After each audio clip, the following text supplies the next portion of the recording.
What is up guys, Wraec here with a new video, and today we are going to talk about, first of all, a full Celestial team, because that is now possible. We have 5 Celestial heroes, so that was the thing that was asked in the comments, if I could show that against the full Hypergen team, which we don't have yet, so there is another video coming in the future, but full Celestial team, surprisingly strong, you wouldn't think so, but we will take a look at that. Next thing, Twins got buffed. Twins got buffed already. We are on the test server, so I mean, changes to the content are quite common, but those two now got a buff, and I'm going to give you guys my opinion whether or not I think it was enough to make them good, and why I think that it's a little bit difficult. Let's check out this team first. So basically what happened was Techies showed me a pretty cool team with 3 Lightbearer heroes, Ludovic, and the Twins basically building a support hero team. And I thought, okay, how can I beat that? It was super hard to beat. And when I tried to fight him now, he copied my team. Now it's the same team that I built, but with more stars on it, so it's a little bit horrible. But yeah, this is basically the team that I used then to beat this specific Lightbearer team. And I was surprised at how powerful it is. The way this works is, you have Dunlinger in here with the old block, and you have to have Elijah as the uppermost hero, because with the Twins, the thing is, as long as Elijah can ult and is not blocked by for that by any means, then the Twins can do their dance and can do their ult. No matter what happens with Layla, as long as Elijah can ult, that works. So we need the ring on Elijah and not on Layla, otherwise Dunlinger could block Elijah from ulting, which would be a problem. And then we have them all in the link. And the good thing with the link is we get huge stat buffs, we get huge energy recovery, we get huge haste, all of that combined. So that's pretty great. Against this team, however, which is a copycat team, I don't want to fight, so let's watch another fight against the initial Lightbearer team. So there we go. He built the team with Sonya, Hugin, we have Ludovic in there, and Roan. So pretty big support team, and I have to say, this was tanky. Tried to beat it with an Iron team, didn't work, and then just said, okay, if he goes Lightbearer with Twins, then I will go full Celestial. And it was just meant as a little bit of a meme attempt, but worked fairly well. And with the Dunlinger ult block, we are pretty much set up. And you can see, actually, the Twins, how fast they dance. Did you see that? Crazy. And this is one of the things that they buffed.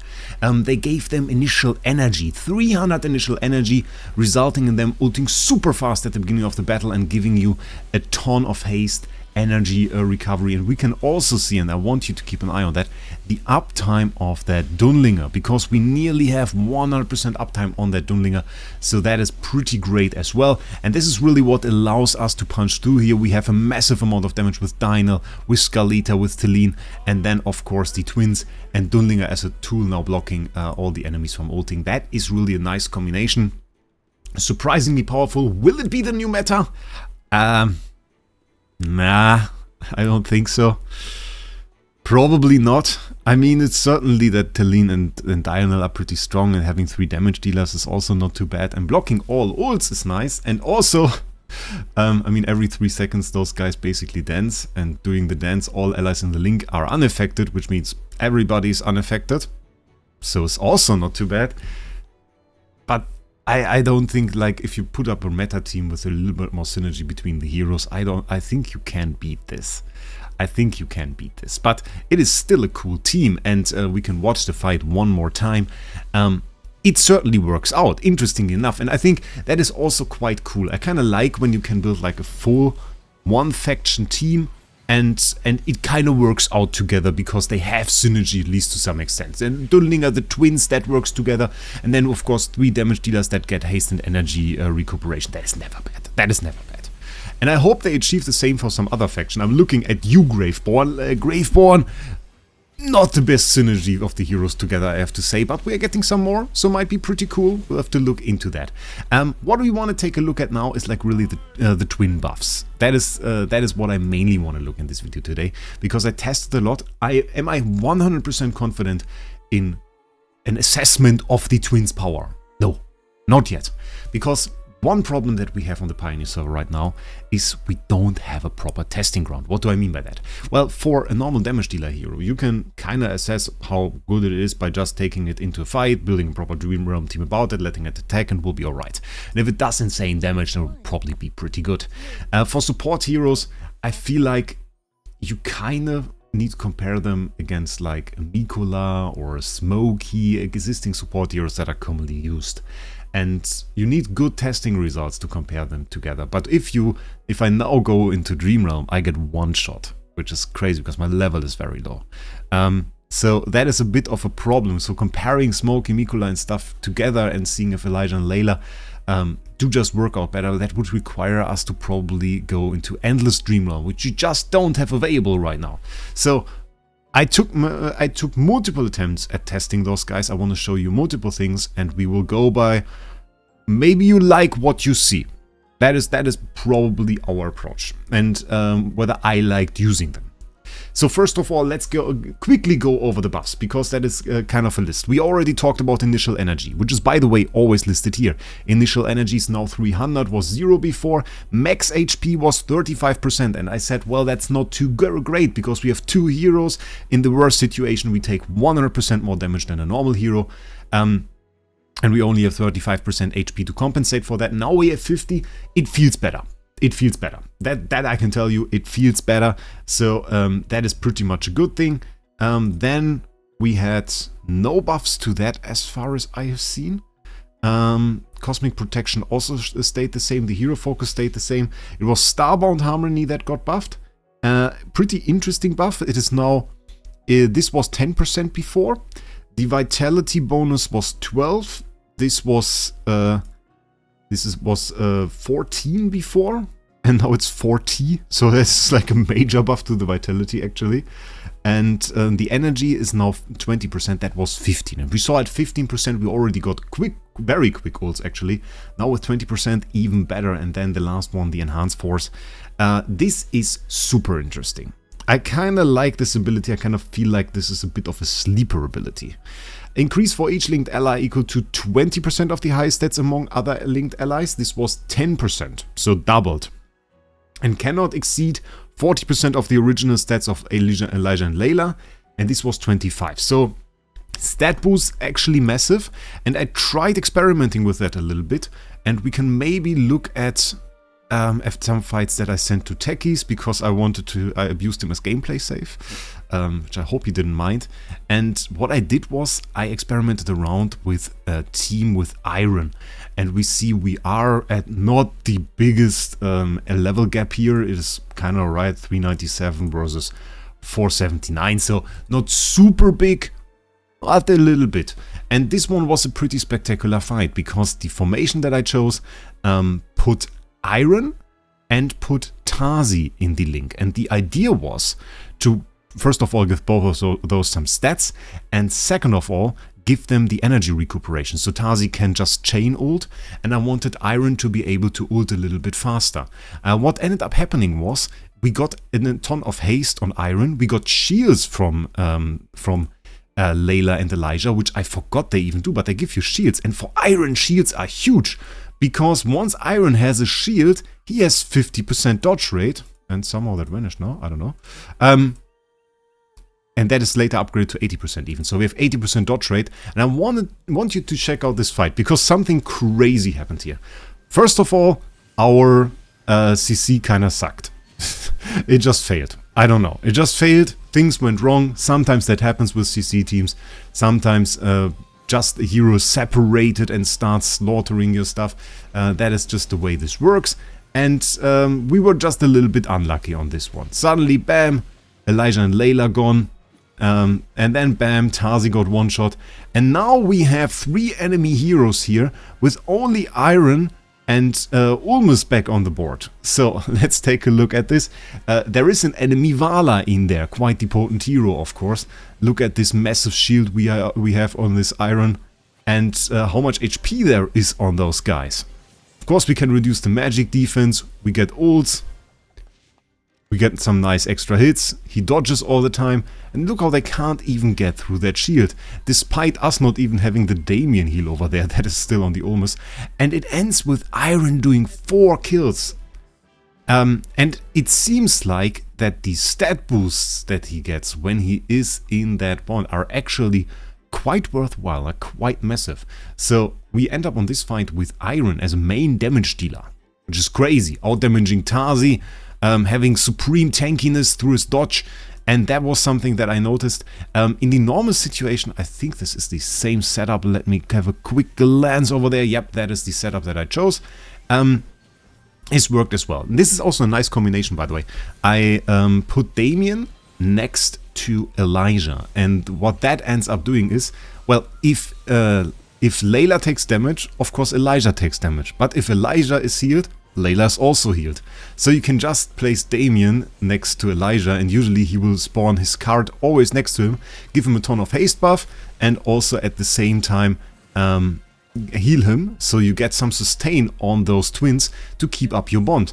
And you can see that works out pretty well in many situations. Is this the best perfect CC team, the one that can beat everything? Definitely not. I think you can still have heroes sometimes that separate. This stage, for example, is one of those. Try to beat it with this team that we already had. That is this lineup. The positioning here fairly important. I wanted Damien next to Elijah, which is the blue-haired boy. And I wanted Iron to be free to run forward fairly fast. So I have him in the middle right here and Tazi behind Damien. Otherwise, if we swap them around, Tazi will block Iron from running forward. So that is the thing. We are still running old artifacts. In this situation, the Seth sadly breaks out. So this is the horrible thing on this fight. Yeah. Seth there with the major backstab, something we definitely don't want. The dance gives us a little bit of a second there to recover, but overall, yeah, this fight does at least not work with the artifacts that we have there, unless Iron wants to solo it. But at one point he just gets hit, and this is bound to happen, even though he recovers the shield.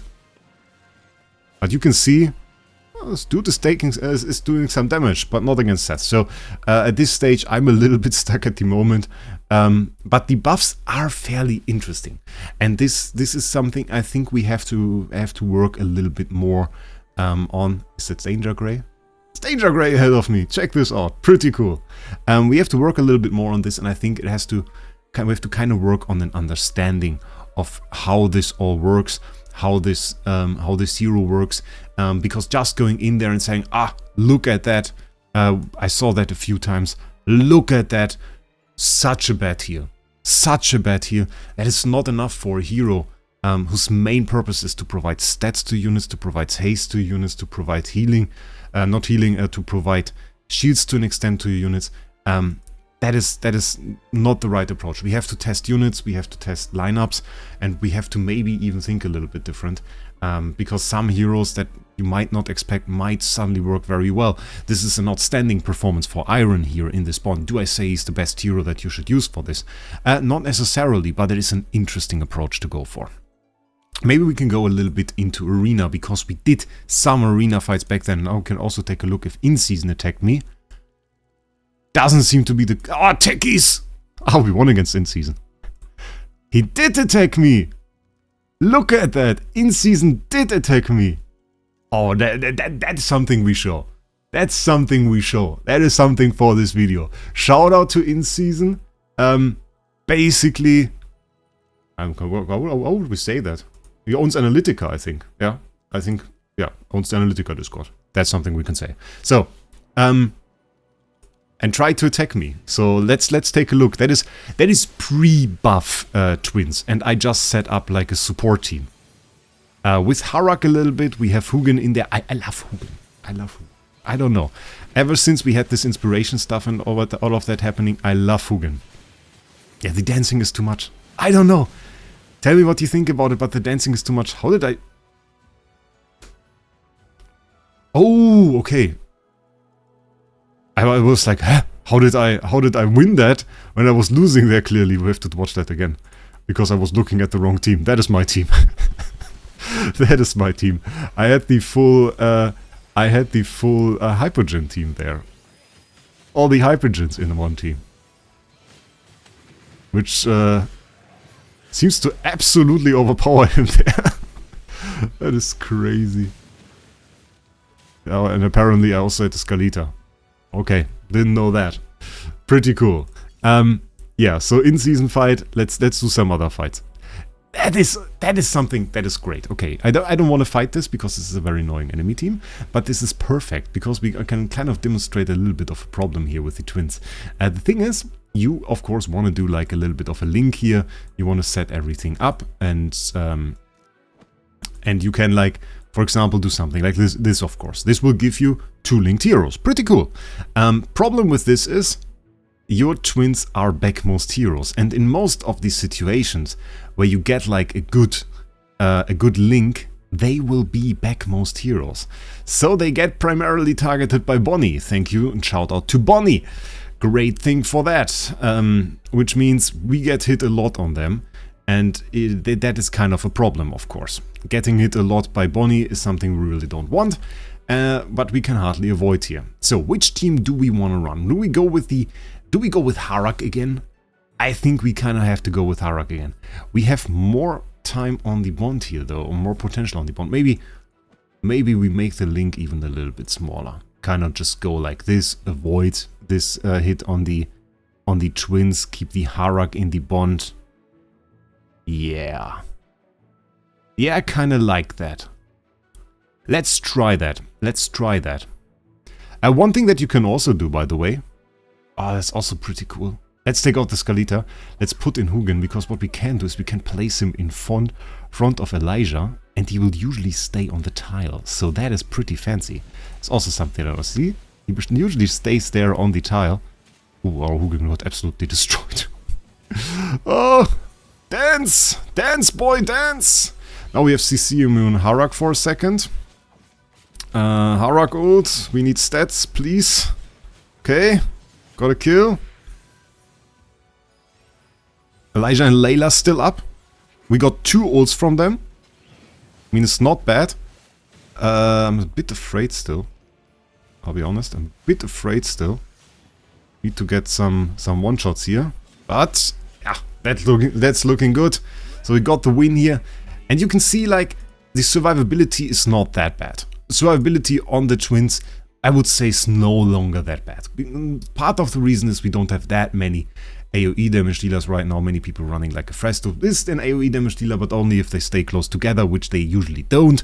You would have to pull them together, so doesn't happen too often. Bonnie probably is the bigger threat here, because like if she can probably get like her debuff on both of them, so that would be rather annoying. But yeah, so that works. We now get ults. Do we have kind of like a more bursty enemy team? Everybody running Bonnie nowadays. So boring. Bonnie. It's also Bonnie. That's Wraec. And Smokey. I like that. Let's fight that. Let's build something completely different. Maybe we build like a support team. Can we build like a support team? I want to go like this, and where do we have? There we have that. That's pretty good. That would buff our Hugin, which I'm not against at all. He doesn't run Wraec, so we can make the bond a little bit bigger. That's good. And then we kind of just go like this, I reckon. And we have one more hero that we can use. Question is, who do we use? Do we go full Lightbearer on this? Do we go full Lightbearer, not even any Celestial and Hypergen heroes? Are we that crazy that we do that? I don't feel that crazy, I'll be honest. Could go for like Lursen as support. I feel like let's put a little bit of power on this team. So let's see what happens. We get like some early shields from Scalita. Okay. Buffing a little bit there, getting the buff from the Hugin. Come on. Hugin, nice. We get the dance, that's great. Everybody getting some heals. Sonya going absolutely mental, and that's what I meant. That was, by the way, the strength of Techie's team too. Like this mental Sonya buff. We get another buff there. Nice. Got heals for days. Some more shields. Scalita coming down. Scalita really important for the early survivability here. And that's it. That's already it. So, absolutely solid victory. And that's what I meant. Like, many people still say, ah, they are so bad, they are so bad. I don't even think they are that bad. Like, I think I kind of like them. A must pull, a must have hero. Not sure. I think the biggest problem right now that they have is that people had such high expectations for them that they never stood a chance at like achieving what people wanted from them. But looking at them right now, looking at these stat buffs, I get it's hard to grasp, it's hard to see. But you see results like this where I say, oh, that's really cool now. And the main argument right now against it, and I share that, is like, can we just use another hero to achieve a similar result? And I think like in some situations you actually can. But stuff like this is really cool. And those are like teams that we haven't seen before, and we have to see how much this is enabled by the Twins. And I think while I don't want to say, oh, it's a must pull or it's a not pull, I think the Twins are gonna bring new teams. I think the Twins are gonna bring new teams. I think we are going to see some very interesting stuff happen. And I'm looking forward to trying more interesting teams like this. I want to watch it the third time. Because that Sonya ult is actually mental. Actually mental. That Sonya ult that nearly defeated the Harak there. Bam! Look at that. Absolutely deleting the HP bars. Crazy. And yeah, so did they make the Twins better? Yeah, definitely. Squishiness, no longer that much of a problem. Initial energy worth so much because you get to use your haste early in the fight. So definitely interesting, and definitely a hero that is at least worth looking at, and that I definitely look forward to testing on my account. Tell me what you think about the Twins down in the comments below. With that, I wish you a great day. Make sure you subscribe to the channel, and we'll see us in the next one.